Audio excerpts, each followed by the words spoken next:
اللهم محمدا في جميع أفعاله ومحمد اللهم صل عليه مع صحبه وآله صلاة تكون لك رضاء ولحقه أداء.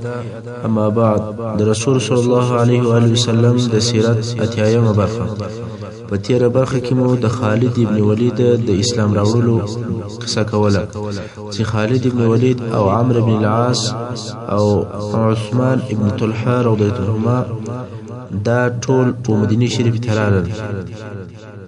دغه درې سره نفره د قریشو د سردارانو څخه ور نو چې کله مدینه منورې ته راغلل او رسول صلی الله علیه وسلم مهاجر دی ولیدل چې دوی په هجرت راغلي دي، نو تکبیر یې وویل الله اکبر او وی فرمایل چې مکه مکرمه د خپل اینې ټوټې درته راغورځولې دي.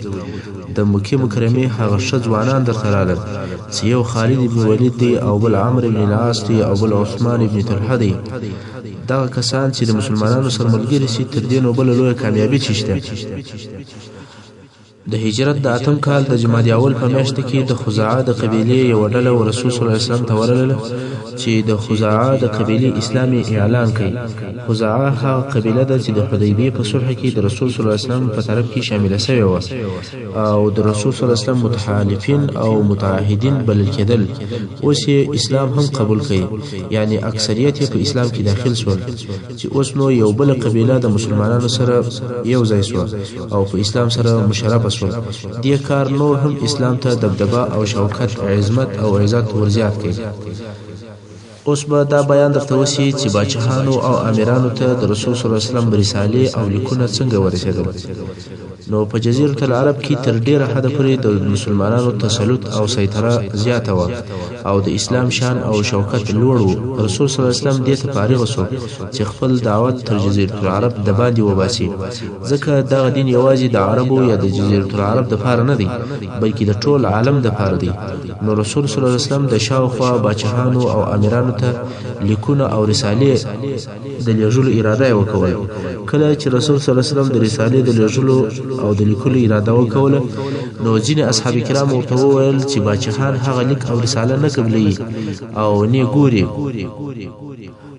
چې مهر یا ټاپنه یې پرول شوی. نو رسول صلی الله علیه وسلم هم د خپل ځان لپاره د سپینو زرو یو مهر جوړ کړي یا انګشتري یې جوړ کړ چې په هغه کې درې لیک خط لیکل شوی و محمد رسول الله، چې د غلاندې لیکه او تر ټولو اکشته لیکه په هغه کې محمد او د مابین په لیکه کې رسول او د سر په لیکه کې الله. رسول صلی الله علیه وسلم د دغه رسالو د لېږلو لپاره داسې قاصدان اختیارول چې هغه د دوی د ورتګ د ملکو په باره کې څه معلومات او پخوانی معرفت درلودی او د هغو ژبه یې څه ناڅه زده وه. اوس نو د دغه رسالو د لېږلو په وخت او په تاریخ کې لږ اختلاف شته. څوک وایي چې د دغه رسالو د لېږلو شروع د حدیبیه تر صلح وروسته د هجرت د شپږم کال په اخر کې و او څوک بیا وایي چې د هجرت د اول کال په شروع کې ولېږل شوی، چې د دغه دوه قولو په مابین کې فقط یوه میاشت یا تر هغه هم څه لږ اندازه فرق راځي. او څوک بیا وایي چې د دغه رسالو لېږل تر عمرة القضاء وروسته وي، یعنی د هجرت د اووم کال په اخر کې وای.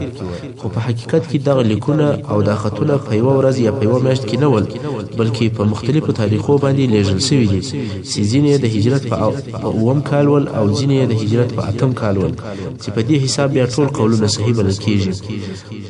په هر صورت زه به د دغو رسالو او د لیکونو عبارت او مضمونونه او حالات واقعات درته بیان کړم، خو د ترتیب مراعات یې په حساب کې نشته. اول به د روم د باچا چې قیصر ورته ویل کېږي د هغه د لیک په اړه بیان درته وکړو. د روم باچا چې نوم یې هرقل او لقب یې قیصر او پایتخت یې قسطنطنیه و چې اوس استنبول ورته ویل کېږي. ټوله اروپا، ترکیه، مصر، شام او نور ډېرې ملکې د ده تر حکم لاندې وې او د ده تابع وې. رسول صلی الله علیه وسلم دغه قیصر ته رساله ورولېږله چې په هغه رساله کې دی اسلام ته رابلئ او رسول صلی الله علیه وسلم دغه رساله د دیحة الکلبی رضی الله عنه په لاس باندې د روم باچا ته ولېږل. په دې وخت کې چې دیحة الکلبی رضی الله عنه قیصر ته ورهیدي هلته په شام کې څه واقعي پیښ شوې چې هغه داسې وې. په دغه وختو کې قیصر د روم باچا په خپل په شام کې موجود و او شام ته د راتګ سبب دا و چې په تیرو کلو کې د روم او د فارس په مابین کې ډیر لوی جنگ پیښ شوی و او په دې جنگ کې روم پر فارس غالب شوی و.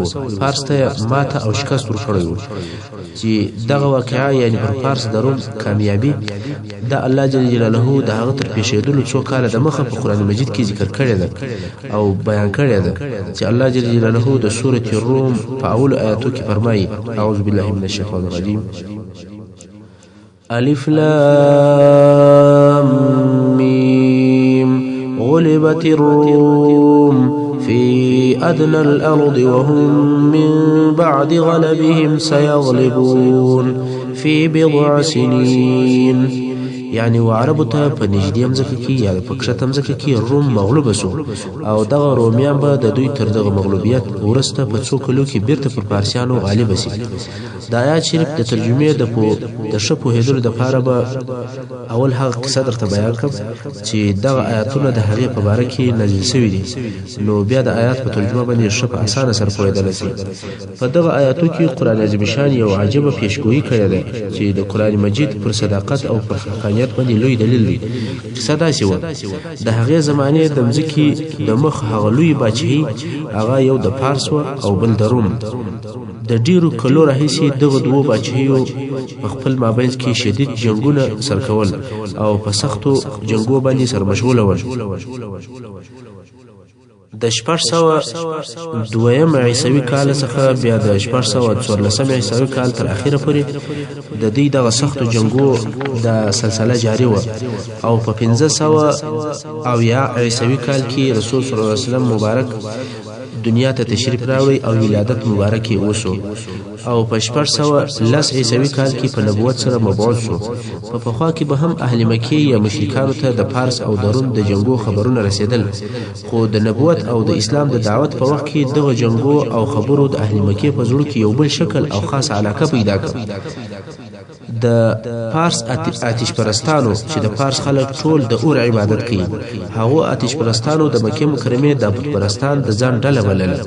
د دین د نږدېوالي په سبب د بت پرستان خپل بلل او بالمقابل بیا د روم نصارا او چې هغه د عیسی علیه السلام قوم دي او د انجیل معتقدین دي، هغه بیا مسلمانان د خپل ځان خلق بلل ځکه چې دواړه اهل کتاب ول او د دواړو دین آسماني دینو.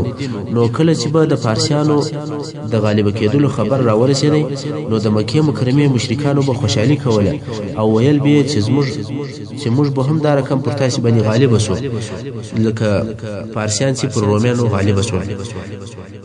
مسلمانانو به هم دغه خبرو او دغه واقعو په اوریدلو باندې زهیرېدل او بیا به د ځان سره وویل چې نصارا چې اهل کتاب دي دا ولې د آتش پرستانو مجوسیانو په مقابل کې شکست خوري چې موږ ته نن ورځ دغه مشرکان پیغورونه راکوي.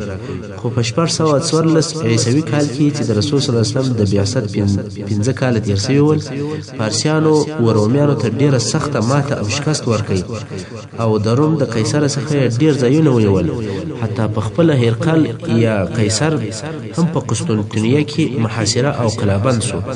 د رومیانو پایتخت تر خطر لاندې شو، ډیر لوی اسقفان یا ووژل شول یا بندي ونیول شول. د بیت المقدس څخه ډیر لوی او مقدس صلیب د ایرانی فاتحانو لاس ته ورغلی.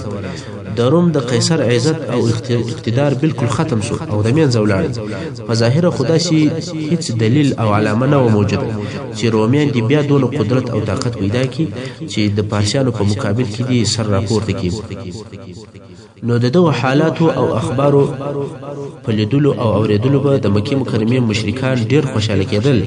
مسلمانانو ته به پیغورونه ورکول او زهیرول به تر داسې اندازې چې د مکې مکرمه مشرکانو څخه یو نفر ابو بکر صدیق رضی الله عنه ورلی او ورته ویل ولنن زموږ فارسی ورونه ستاسو پر رومي ورونو باندې غالب شو او شکست یې ورکړي، محو او نابود یې کړ، یو مخې خراب کړ، سبب موږ هم تاسو دغه سمات کو او د منځ به مو یوسو په دغه وخت کې قران مجید د ظاهري اسباب څخه مخالف یو داسې اعلان او بیان وکوي چې د منکرو مشرکانو هیڅ زړه ته نه ولیدي چې هغه دغه آیت شریف دی چې مخکې مش تلاوت درته وکړو چې الله جل جلاله فرمایي الف لام میم غلبت الروم في أدنى الأرض وهم من بعد غلبهم سيغلبون في بضع سنين يعني عربو ته په نږدې مځکه کې یا په کښته مځکه کې روم مغلوب شو او دغه رومیان به د دوی تر دغه مغلوبیت وروسته په څو کلو کې بیرته پر پارسیانو غالب شي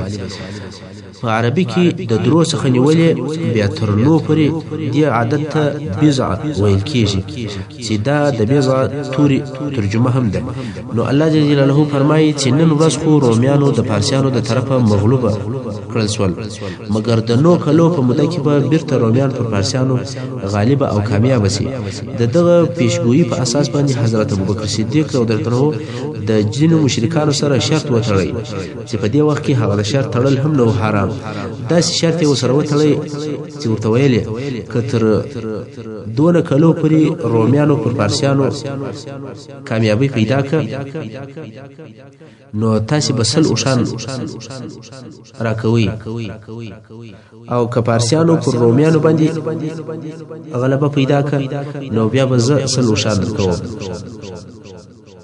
کڅوم ابوبکر صدیق رضی الله عنه په اول کې د بضع سنین ترجمه په خپل فکر باندې په لږو کلو سره کړو نو د کفارو سره شرط په لږو کلو باندې تړلی مګر بیا د رسول صلی الله علیه وسلم په لارښوونه باندې د بضع سنین ترجمه په نو کلو سره وکوله او شرط یې هم د دغه نو کلو سره وتړی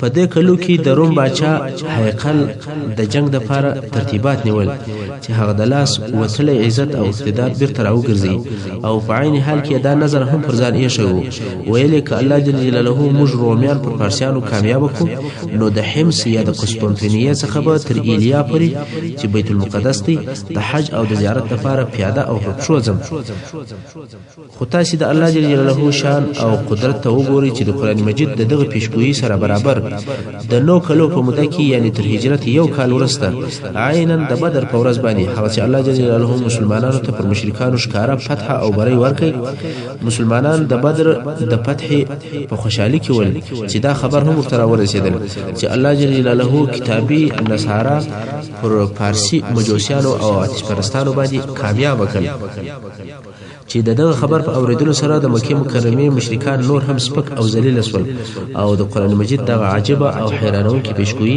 د دې سبب وګرځیدل چې ډیر نفر اسلام ته داخل شول ابو بکر صدیق رضی الله عنه هغه د شرط سل او شان د مکه مکرمه د مشرکانو څخه واخصل او د رسول صلی الله علیه وسلم په امر یې ټول خیرات کړل اوس به بیرته کیسې ته راځو هغه دا چې رسول صلی الله علیه وسلم د ذبیحة الکربی او د کوم په واسطه د روم بادشاہ هرقل ته هغه رساله ولېږله او په دغه وختو کې په خپل هرقل په شام کې وو او د دراتک سبب شام ته هم داو چې په تیر کلو کې د روم او د پارس په مابین کې هغه لوی جنگ پیښ شوی و چې قسم مخکې درته وکول او روم پر پارس باندې غالب شوی و اوس چې هرقل په جنگ کې کامیاب شو نو اوس غواړي چې په خپل هغه نظر سره چې بخوای کړی او په سر وفا وکړي نو د قسطنطنیه څخه بیت المقدس ته پر شو باندې رااله خو قیصر په لار کې یو خوب ولیدي هغه دا چې د بادشاہي داسې قوم او داسې خلک وړي او د لاسه باسي چې هغه قوم به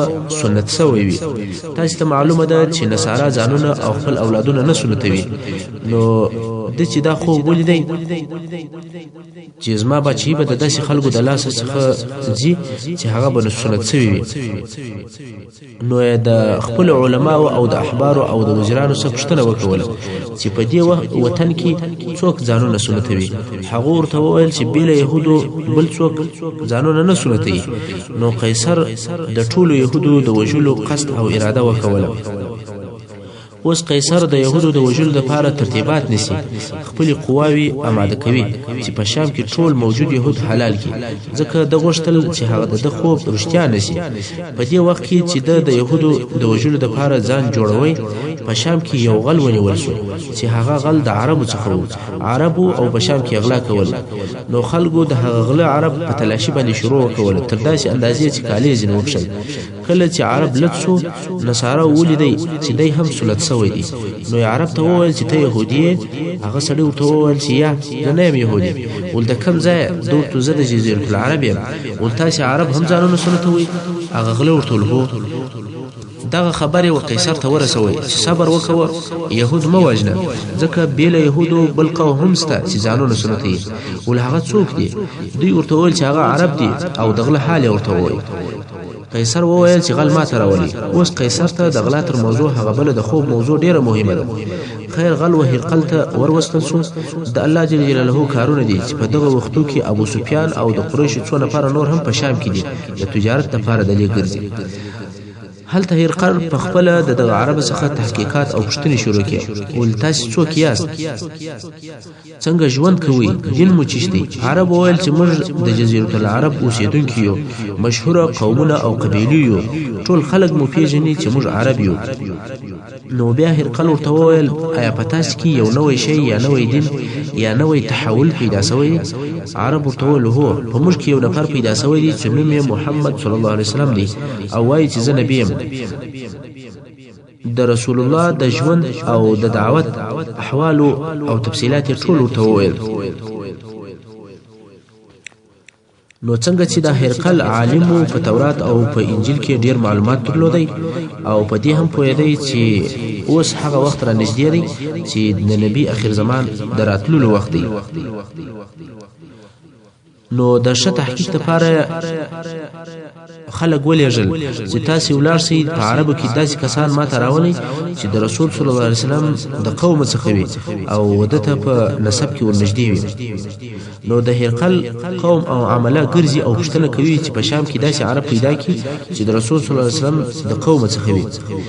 د هرقل عمله دلته په شام کې ډیر وخت تیر کړي چې ګرځي چې هغه د هرقل د غشتنې موافق کسان ورته پیدا کړي. په دې وخت کې د رسول صلی الله علیه وسلم هغه لیک چې دیحة الکلبی رضی الله عنه ته په لاس ورکړیو هغه و قیصر ته ورسېدی. د رسول صلی الله علیه وسلم لیک قیصر ته ورسېدی. دغه لیک د رسیدلو په وخت کې هغه قوم الته ګرځي څو په هغه شام کې او د شام په علاقه کې ابو سفیان او نور قریش پیدا کړل. نو د قیصر عملی ابو سفیان د نور قریش او د مشرانو سره ونیول او د روم بادشاہ ته راوستل. اوس نو قیصر د ابو سفیان څخه پوښتنه کوي او ابو سفیان د هغو پوښتنو جوابونه ورته وایي چې دغه سوال او جواب د په بخاری شریف کې په یو اوږد حدیث شریف کې ذکر شوی دی او زه به اوس هغه حدیث شریف ته ترانه کړم. او په دې وختو کې چې دغه ابو سفیان او هرقل او د روم بادشاہ ته وصل کیږي د رسول صلی الله علیه وسلم سخت دشمن دی او تر اوسه یې ایمان نه دی راوړی. نو عبد الله ابن عباس رضی الله عنه وایي چې ابو سفیان ابن حرب راته وویل چې هرقل ما او د قریشو یو ډله چې موږ شام ته د تجارت لپاره تللیو موږ ته څه نفر راولېږل چې راسي موږ چې کله ورول نو بیا د رسول صلی الله علیه وسلم او د دین او د په اړوند چې کوم معلومات ول هغه ډیر په تفصیل سره په سوال کې راسو پوښتل. وای موږ چې کله ورلو دا هغه وخت چې د حدیبیه صلح زموږ او رسول صلی الله علیه وسلم په مابین کې شوی و. هرقل بیا په دغه شپو کې په بیت المقدس کې و. هرقل وای موږ خپل مجلس ته وروغښتلو چې د په مجلس کې د پر شاوخوا باندې د روم د شهر ډیر خلک ناستول او بیا ترجمان هم راوښتي زموږ د ترجمانی کوله. نو پښتنه راسو کوله چې هغه سړی چې ستاسو په قوم کې پیدا شوی دی هغه په نسب کې څنګه دی؟ نو ابو سفیان ورته وایي چې ما ورته وویل چې هغه په نسب کې شریف نسب والا دی. مخکې تر دې چې د هرقل په پوښتنه شروع کړي اول راته وویل چې په تاسو کې کم یو دغه نبي ته ډېر ورنږدې دی په نسب کې. ابو سفیان وایي ما ورته زه ورنږدې یم ځکه ابو سفیان د رسول صلی الله علیه وسلم سره په پنځم نیکه کې سره یو ځای کېږي. هرقل وویل چې ته را دمخه شه او دا نور ملګري دي ستا شاته کښېني. بیا یې هغو ته وویل که چیرې ده په یو خبره کې درواغ وویل تاسې ورردوئ. نو ابو سفیان وایي که چیرې د شرم او د حیا څخه نه بیرېدلی چې خلک داسې نه وي چې بیا به پیغور راکړي او درواغجن باندې به مو معرفي سم نو یو درواغ به مې کې ویلي وای. نو هرقل زما څخه پوښتنه شروع وکوله. اول یې هغه د نسب پوښتنه راسه وکوله چې دی په تاسو کې د نسب د لحاظه څنګه دی. وایي ما ورته وویل چې په نسب کې د هغه اعلی او د ښه نسب خاوند. هرقل وویل ول آیا په تاسو کې دغه د نبوت دعوه او خبرې تر د مخه یو بل چا هم کړی وي؟ وای ما ورته وویل چې موږ تر اوسه پورې نه په خپله د نبوت دعوه کړې ده نه په موږ کې بل چا د نبوت دعوه کړې. هرقل وویل آیا د محمد صلی الله علیه وسلم په نیکهګانو کې یو څوک باچا تېر سوی و؟ وای ما ورته ویل یا. بیا هرقل راته وویل آیا د شرف او د عزت خاوندان د متابعت کوي که ضعیفه خلک؟ وای ما ورته وویل چې یا هغه ضعیفه خلک یې متابعت کوي. وای هرقل وویل چې آیا دغه د متابعین دا زیاتېږي که کمیږي؟ ما ورته وویل چې یا زیاتېږي. هرقل وویل چې یو څوک چې د دین ته داخل شي بیا بیرته ځین اوړي. وای ما ورته ویل یا داسې څوک نه دی را معلوم چې د دین ته دی بلا داخل شوی او بیرته دی بیا اوښتی. هرقل وویل آیا تر دغه د مخه چې د نبوت خبرې وکولې تر دې له مخه تاسې دی پر درواغو لیدلی دي؟ وای ما ورته ویل یا. بیا هرقل وویل آیا غدر او وعده خلافي او خیانت کوي؟ وای ما ورته ویل یا. مګر اوس زموږ او د ده په مابینځ کې یو څه موده صلح او عهد او اتفاق شته خو په دې نه یم خبر چې په دغه صلح او په وعده کې به دی څه راسره وکړي.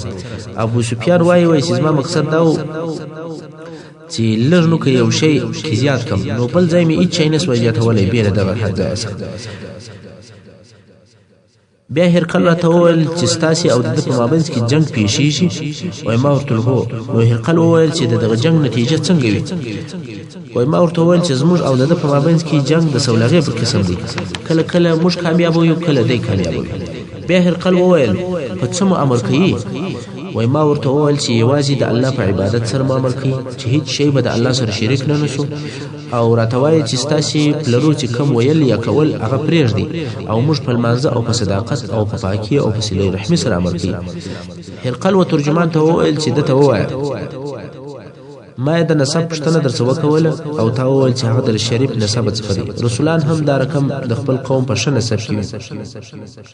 او بیا مې پوښتنه درڅه وکوله چې تر ده د مخه یو بل چا دا رقم خبرې کړي دي تا ویل یا. نو که چیرې بل چا دا رقم خبرې کړي وای ما به ویل چې دی د هغه تقلید کوي. او بیا مې پوښتنه درڅه وکوله چې آیا په نیکهګانو کې باچا تېر سوی دی تا ویل یا. نو کې چیرې په کورنۍ کې باچا تېر سوی وای نو ما به دا ویلی چې دی د خپلو پلرو او د نیکهګانو باچایي غواړي. بیا مې پوښتنه درڅه وکوله چې د نبوت د خبرو تر مخه تاسې دی په درواغو باندې متهم کړی دی تا ویل یا. کوم کس چې په خپل معمولي او عادي ژوند کې درواغ نه وایي د خلکو سره د درواغو معامله نه کوي نو دا ممکنه نه ده چې هغه په یو پلا دی پر الله جل جلاله باندې درواغ ووایي. او بیا پوښتنه درڅه وکوله چې اشراف او باعزته خلک د متابعت کوي که ضعیفه خلک؟ تا وویل چې یا ضعیفه خلک یې متابعت کوي. او دا معمول او عادت هم دی چې د انبیا علیهم الصلاة وسلام متابعین او پیروان دا ضعیفه خلک وي. په ابتدا او په شروع کې د رسولانو کم کسان چې اتباع کوي هغه ضعیفه کسان وي. اشراف او سرداران ډېر ناوخته پکې داخلېږي. او بیا پوښتنه درڅه وکوله چې د متابعین زیاتېږي که کمیږي تا ویل یا زیاتېږي. نو د ایمان کار هم داسې دی تر څو پورې چې پوره کېږي خلک په قرار سره مسلمانېږي څو بالکل ایمان او اسلام عام شي. بیا هرقل وویل چې ما بله پوښتنه دا درڅه وکوله ما ویل که څوک د ده په دین کې داخل سي بیا بیرته د دین څخه اوړي تا ویل یا. نو ایمان هم داسې شی دی چې کله زړه ته ننوځي او زړه په روښانه سي بیا هېڅکله سړی د ایمان څخه نه اوړي. او بیا مې پوښتنه درڅه وکوله چې غدر او خیانت کوي تا ویل یا. او انبیا علیهم الصلاة وسلام هم دا رقم دي چې غدر او خیانت نه کوي. او پوښتنه مې بیا درڅه وکوله چې په چشم امر کوي تا ویل د یو الله په عبادت او وایي چې د هغه سره به شریک نه نیسئ د بتانو عبادت به نه کوئ لمونځ او صداقت او پاکي دا به اختیاروي. دلته نو قیصر یو لو او معنادار خبره وکوله، ویلې که دغه ستا خبرې حق او رښتیا وي نو دی به د دغه ځای چې د ازما تر پښو لاندې دی، د دې به امیر او مالک سي، یعنی حکم او بچي به تر دې ځایه پورې راورسېږي. قیصر وویل چې زه پوهېدم چې دغه نبي راتلونکی دی، خو دا ګمان مې نه و چې هغه دې په تاسې عربو کې وي. که زه پوه سم چې ده ته ورسېدلی سم، ما به د ده د ملاقات په لاره کې ډېر تکلیف او تحمل کړی وی، او که زه د ده سره وای. تاسې ښه متوجه سئ دا د قیصر خبرې دي چې د روم باچا دی، په دنیا کې د هغه دوو لوی مملکتو څخه د یو مملکت باچا خبرې کوي، او وایي که زه د ده سره وای ما به یې پښې ورپرېوللی. او بیا د رسول صلی الله علیه وسلم هغه لیک هغه یې راوغوښتی چې دیحة الکلبی رضی الله عنه ورته راوړی و، او هغه دې مجلس ته ووایي. کله چې د لیک د ویلو څخه فارغ شو نو په مجلس کې اوازونه پورته شول، غال مغال او شور ماشور جوړ شو. نو قیصر وایي موږ امر کړو چې تاسې ولاړ شئ. ابو سفیان په بیا وروسته کې چې بیا مسلمان شو نو دی وایي کله چې موږ قریش راووتو د هرقل د درباره څخه، وای ما خپل ملګرو ته وویل په والله د محمد صلی الله علیه وسلم دین لوړ او غالب شو، د هغه څخه د روم باچا قیصر هم بیریږي. ابو سفیان وایي چې دغه وخت مې دا یقین شو چې د رسول صلی الله علیه وسلم دین غالب کیږي تر څو چې الله جل جلاله زما په زړه کې اسلام راواچوي. اوس به هغه واقعات درته بیان شي چې قیصر ته د رسول صلی الله علیه وسلم د لیک د رسیدلو په وخت کې او د لیک په سبب باندې پیښ شول.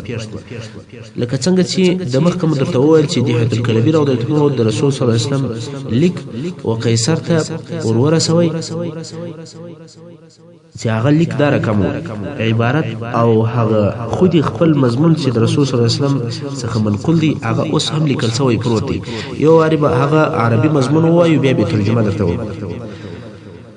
عربي مضمون داسي بسم الله الرحمن الرحيم من محمد رسول الله إلى حرقل عظيم الروم سلام على من اتبع الهدى أما بعد فإني أدعوك بدعاية الإسلام أسلم تسلم وأسلم يؤتك الله أجرك مرتين فإن توليت فإن عليك إثم الإريسيين وقل يا أهل الكتاب تعالوا إلى كلمة سواء بيننا وبينكم ألا نعبد إلا الله ولا نشرك به شيئا ولا يتخذ بعضنا بعضا أربابا من دون الله فإن تولوا فقولوا اشهدوا بأننا مسلمون. ترجمه داسې ده بسم الله الرحمن الرحیم. د محمد رسول الله صلی الله علیه وسلم د طرفه د روم مشر هرقل ته سلامتیا دي پر هغه چا وي چې د حق او د سم لارې متابعت کوي. اما بعد زه تا ته بلنه د اسلام او د مسلمانېدو درته کوم. مسلمان څه چې سالم پاتې سي، مسلمان څه چې الله به دوه اجر او ثوابونه درکړي، او کدی د اسلام مخ واړوي او انکار دی وکوي نو د بزګرانو او د باغوانانو ګناه هم ستا پر غاړه ده. ځکه په دې وخت کې د روم ټول خلک د کښت او د زراعت په کار باندې مشغوله ول، تقریبا ټول خلک یې بزګران او باغوانان ول. نو یې ورته وویل که د دې کار څخه انکار وکوي د هغو ګناه هم ستا پر غاړه ده. یا اهل کتاب، څنګه چې د روم باچا او د هغه ملت دا ټول نصارا ول نو یې په یا اهل کتاب سره ورته وویل. او د دې ځای څخه نور پاتې توري دا د سورة آل عمران د سورة آل عمران 45 نمبر آیات یعنی ای اهل کتابو ای کتابیانو راسي رجوع وکوي وهغه کلمې ته چې زموږ او ستاسو په مابین کې یو او یو شی دی، هغه دا چې بیل الله به بل د هیڅ عبادت نه کوو او الله ته به هیڅ شی نه شریکوو. ځینې زموږ به ځینې نور خدایان نه ګرځي، او کچیرې دوی مخ واړوي نو ای مسلمانانو تاسې ووایاست و دي اهل کتابو ته چې تاسو شهیدان سئ چې موږ مسلمانان یو. کله چې هرقل ته د رسول صلی الله علیه وسلم دغه لیک او رساله وویل شوه او ترجمه شوه، هرقل ورېږدېدی ځکه د مخه د ابو سفیان سره ملاقات شوی و او هغه سوال جواب یې لا په دماغ کې ول. او دلته بیا دغه رساله هم چې ورته وویل شوه په چورت او په فکر کې ډوب شو. فکر وی بیا انجیل راواخیستی او د راتلونکي نبي علامې پکښې وکتلې. هغه ټولې علامې چې په انجیل کې وي هغه په رسول صلی الله علیه وسلم باندې جوړې او موافق وي. نو یې دیحة الکلبی رضی الله عنه وروغوښتی او ورته ویل چې یا دې دغه د رسول صلی الله علیه وسلم لیک و صفاتر ته وروړه. صفاتر د نصاراو د علماو رئیس او مشر او په هغه زمانه کې په مسیحیت کې تر ټولو احبارو لوی او لوړ عالم او د هرقل سره د شام په سفر کې ملګری و. یوازې دی نه بلکې نور هم د مسیحیت لوی علما ورسره ملګري ول چې ټوله د بیت المقدس د حج لپاره د قیصر سره راغلي ول. محترم اوریدونکو، څنګه چې وخت پای ته رسیږي زموږ پاته برخه د سیرت په راتلونکو حصو کې واورئ. وصلی الله تعالی علی خیر خلقه محمد و آله و اصحابه اجمعین.